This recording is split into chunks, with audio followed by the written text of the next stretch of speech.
Hey y'all. Okay, so this should be a fairly short one. Part 3 of our HIV/AIDS. This is about barriers to progress.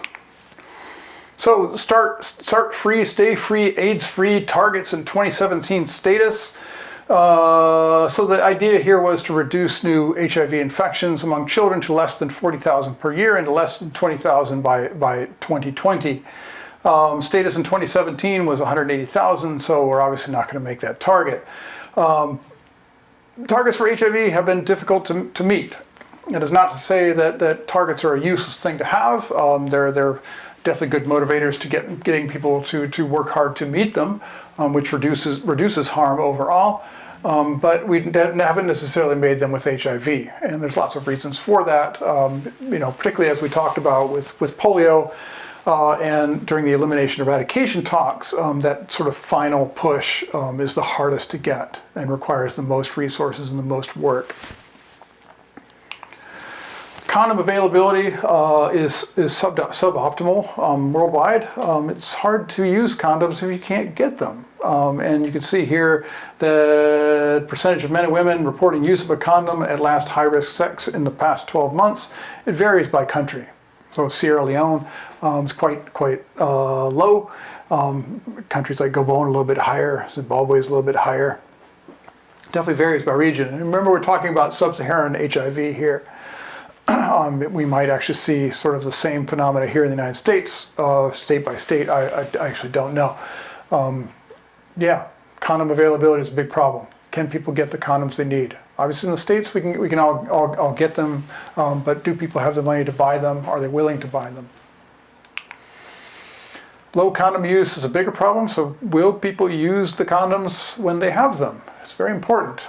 If they can get them, that's great, but will they actually use them? And sort of varies between education and wealth groups here. There's sort of broad sort of heterogeneity here. Low education, low economic status lead to low condom use, and that's really your high-risk group anyway. ART coverage, antiretroviral therapies differs throughout the world and has differed through time. So not all areas are getting the same amount of attention as all other areas. PrEP, uneven uptake in Brazil. Yeah, not everyone is getting PrEP, not everyone is using PrEP. And the high-risk groups become the most challenging for sure. This is one of the reasons they're high-risk groups to begin with. Voluntary male circumcision rates differs by country. Some men in some places are more willing to do it than men in other places, and also availability is an issue as well. HIV testing and treatment cascade.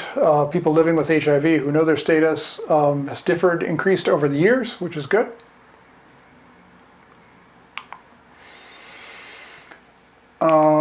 And now in the US, here we are, the United States. Black male-to-male sexual contact is the highest of HIV cases, as we said before, and the lowest are white heterosexual women. So this is, as we've said before, it's a social justice issue.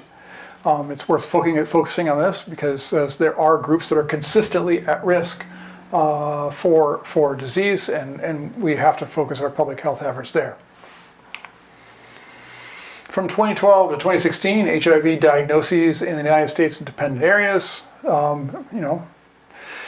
fell among gay and bisexual men who inject drugs, fell among white and gay bisexual men, but increased among Hispanic and Latino gay and bisexual men. So we're definitely seeing decreases overall, but it's increasing in certain subpopulations. Risk throughout the U.S. is heterogeneous.